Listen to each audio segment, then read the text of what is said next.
Bismillahirrahmanirrahim. Assalamualaikum warahmatullahi wabarakatuh. Selamat pagi menjelang siang, siswa kelas 10 Bahasa SMA Negeri 3 Pangkal Pinang. Pada pertemuan kali ini, Pak Edi akan menyampaikan materi kegiatan pembelajaran jarak jauh maupun pembelajaran tatap muka, yaitu kompetensi dasar 3.2.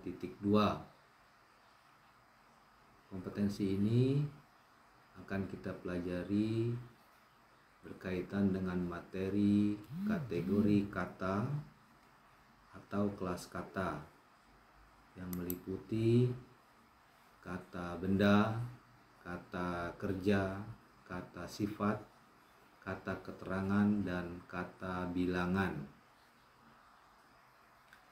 Kegiatannya ada dua. Yang pertama, membaca referensi tentang kategori kata dalam bahasa Indonesia dari buku Tata Bahasa Baku Bahasa Indonesia, dan kegiatan membuat kalimat dengan menggunakan berbagai kategori kata dengan tepat.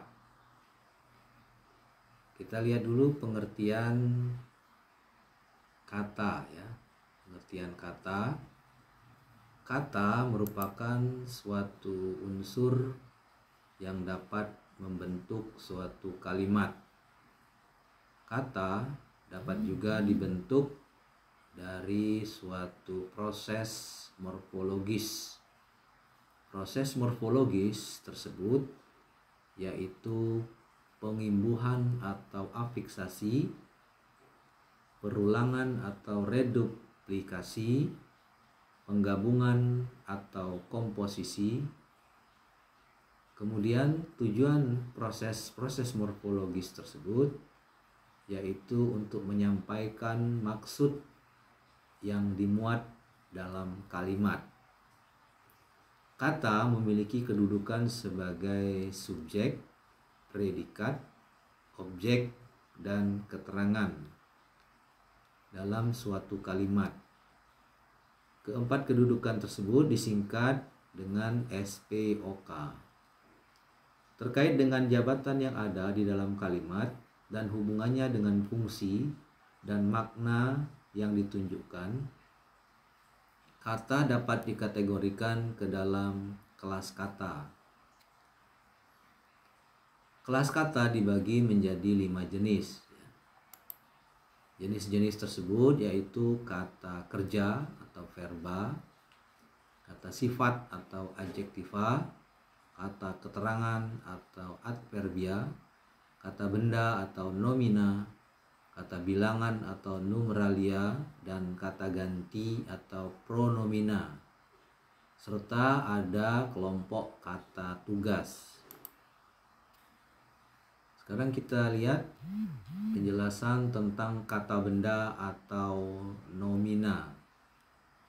Kata benda merupakan kata yang mengacu pada sesuatu benda yang bersifat konkret maupun abstrak. Kata benda juga memiliki fungsi. Fungsi kata benda untuk subjek, objek, pelengkap, dan keterangan. Ciri-ciri kata benda yang tergolong kata benda yaitu: 1. Kata benda diikuti dengan menghubungkan kata yang ditambahkan dengan kata sifat atau kata yang sangat ditambahkan kata sifat, yang bisa ditambahkan dengan kata sifat. Contoh, pulpen yang murah, rumah yang sangat bagus. Ciri kedua, kata benda dapat diingkari dengan menggunakan kata bukan. Contoh, bukan mobil, bukan motor. Ciri ketiga sama seperti penjelasan tentang kata sifat, kata kerja, dan kata keterangan. Kata benda juga terdiri dari berbagai macam. Kita lihat jenis-jenis kata benda atau nomina. Ada 9 jenis. Yang pertama, nomina terbilang. Contohnya buku. Yang kedua, nomina tak terbilang. Contohnya air. Yang ketiga, nomina bernyawa. Contohnya ibu, kata ibu ya. Yang keempat, nomina tak bernyawa. Contohnya nama sekolah. Yang kelima, nomina ukuran. Contohnya milimeter. Keenam, nomina kolektif. Contohnya sayur mayur. Ketujuh, nomina dengan yang. Contohnya yang baik. 8, nominalisasi dengan si dan sang ya. Contohnya sang raja. Kemudian nomina hasil proses nominalisasi. Contohnya anjuran. Kemudian kita lihat penjelasan tentang kata kerja. Kata kerja merupakan suatu kata yang menyatakan perbuatan atau tindakan, proses, dan keadaan yang bukan merupakan sifat. Pada umumnya kata kerja dapat berfungsi untuk predikat dalam sebuah kalimat. Kata kerja memiliki ciri-ciri sebagai berikut. Yang pertama, dapat digunakan untuk mengingkari dengan menggunakan kata tidak. Yang kedua, dapat digunakan dengan cara diikuti oleh gabungan kata dengan yang ditambahkan kata benda atau kata sifat. Dan ciri ketiga, dalam penggunaan kata kerja dapat diberikan aspek waktu seperti sedang, telah, dan akan. Kata kerja sebenarnya juga memiliki berbagai macam, yaitu sebagai berikut. Kata kerja turunan atau verba turunan yang terdiri dari verba berafiks, verba bereduplikasi, contohnya jalan-jalan, verba berproses untuk gabung, contohnya seolah-olah, verba majemuk, contohnya angkat tangan, verba transitif, contohnya verba transitif merupakan kata kerja yang membutuhkan objek ya, dalam susunan kalimatnya, dan verba intransitif merupakan kata kerja yang tidak memerlukan objek dalam susunan kalimatnya. Nah, contoh verba transitif misalnya menyanyikan ya. Nah, maka harus diikuti membutuhkan objek ya, menyanyikan lagu misalnya. Sedangkan verba intransitif adalah kata kerja yang tidak memerlukan objek. Misalnya verba menangis ya, menangis. Jadi tidak perlu diikuti kata berikutnya ya. Kemudian verba dasar antara lain kata, contoh katanya main, kemudian nyanyi ya. Berikutnya jenis kata keterangan atau adverbia. Kata keterangan merupakan suatu yang memberikan keterangan pada bagian verba atau kata kerja, adjektiva atau kata sifat, nomina, prediktif, maupun kalimat. Ada berbagai macam kata keterangan atau adverbia. Macam-macam kata keterangan yaitu sebagai berikut. Yang pertama, adverbia reduplikasi. Contohnya paling-paling. Yang kedua, adverbia gabungan. Contohnya belum bisa. Dan yang ketiga, adverbia yang diperoleh dari berbagai kelas kata. Contohnya seyogyanya. Kata berikutnya, kategori kata berikutnya itu kata sifat atau adjektiva. Kata sifat merupakan suatu kata yang menjelaskan tentang sifat, keadaan watak, dan tabiat orang maupun binatang ataupun benda. Pada umumnya kata sifat dapat berfungsi untuk digunakan sebagai predikat, objek, dan penjelas subjek. Kata sifat pun juga memiliki ciri-ciri. Yang pertama, ciri-ciri kata sifat adalah kata sifat dapat diberikan keterangan yang berguna sebagai penguat. Kata tersebut yaitu kata benar, amat, terlalu, sangat, dan sekali. Ciri kedua, kata sifat dapat diingkari dengan menggunakan kata tidak. Yang ketiga, kata sifat juga dapat diberikan keterangan yang berfungsi sebagai pembanding, seperti lebih, kurang, dan paling. Selain memiliki ciri-ciri, kata sifat juga terdiri dari berbagai macam, yaitu sebagai berikut ya. Ada 9 jenis atau 9 macam kata sifat. Yang pertama, kata sifat dasar, contohnya heran, takut. Kedua, kata sifat turunan yang terdiri dari adjektiva berafiks, adjektiva bereduplikasi, dan adjektiva berafiks. Yang ketiga, kata sifat diverbalisasi, contohnya meluap. Keempat, adjektiva denominalisasi, contohnya budiman. Yang kelima, adjektiva deadverbialisasi, contohnya bertambah. Yang keenam, adjektiva denumeralia, contohnya menyeluruh. Ketujuh, adjektiva deinterjeksi, contohnya sip. Berikutnya, adjektiva majemuk, contohnya rendah hati. Dan yang kesembilan, adjektiva eksesif atau berlebih-lebihan, contohnya bukan main hebatnya. Kategori kata berikutnya adalah kata ganti atau pronominal.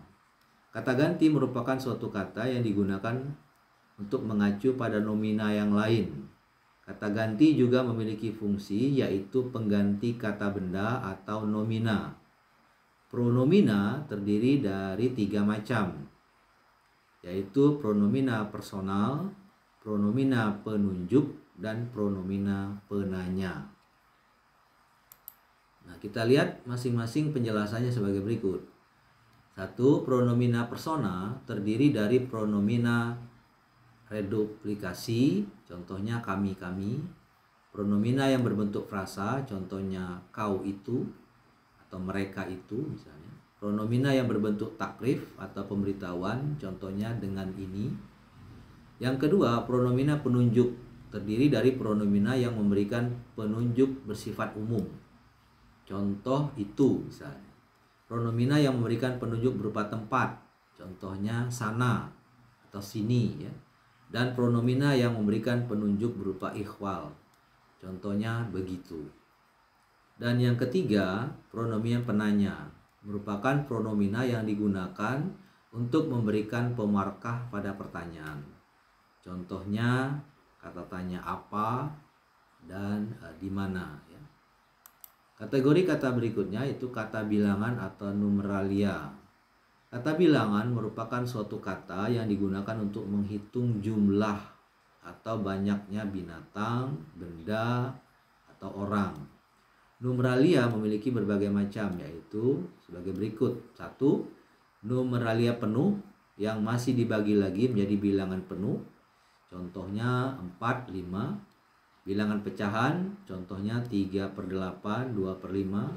Dan bilangan gugus, contohnya gross atau kodi. Yang kedua, numeralia tingkat merupakan numeralia yang memberikan petunjuk tentang struktur atau urutan. Dan yang ketiga, numeralia kolektif, numeralia yang terbentuk dari afiksasi. Kemudian untuk kelompok kata tugas ada 5 ya, ada 5. Seperti yang dijelaskan sebelumnya bahwa kata tugas memiliki bagian-bagian lain yang penjelasannya sebagai berikut ya. Yang pertama, yang termasuk kelompok kata tugas itu yaitu 1. Kata sandang atau artikel. Kata sandang merupakan kata yang mendampingi kata benda atau kata yang memberikan batasan makna pada jumlah benda atau orang. Yang kedua, kata depan atau preposisi. Kata depan merupakan suatu kata yang selalu terletak di depan kata. Kata benda, di depan kata benda, kata sifat atau kata kerja. Tujuannya untuk membentuk gabungan kata depan atau disebut dengan frasa preposisional. Yang ketiga, kata hubung atau konjungsi. Kata hubung merupakan kata yang memiliki fungsi untuk menghubungkan dua kata maupun dua kalimat. Yang keempat, kelompok kata tugas ini yaitu partikel, merupakan suatu kategori atau unsur yang bertugas memulai, mempertahankan, atau untuk mengukuhkan sebuah kalimat dalam suatu komunikasi. Unsur partikel digunakan dalam kalimat tanya, berita, dan perintah. Kemudian yang kelima adalah kata seru atau interjeksi yang merupakan kelompok kata tugas. Kata seru merupakan suatu kata tugas yang digunakan untuk mengungkapkan seruan ungkapan perasaan atau hati, ya. Nah, baik.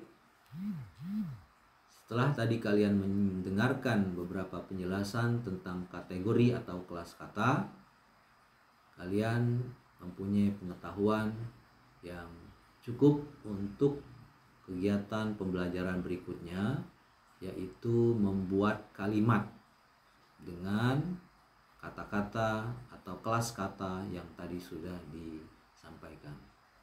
Terima kasih, selamat melanjutkan aktivitas, semangat belajar, selamat pagi, assalamualaikum warahmatullahi wabarakatuh.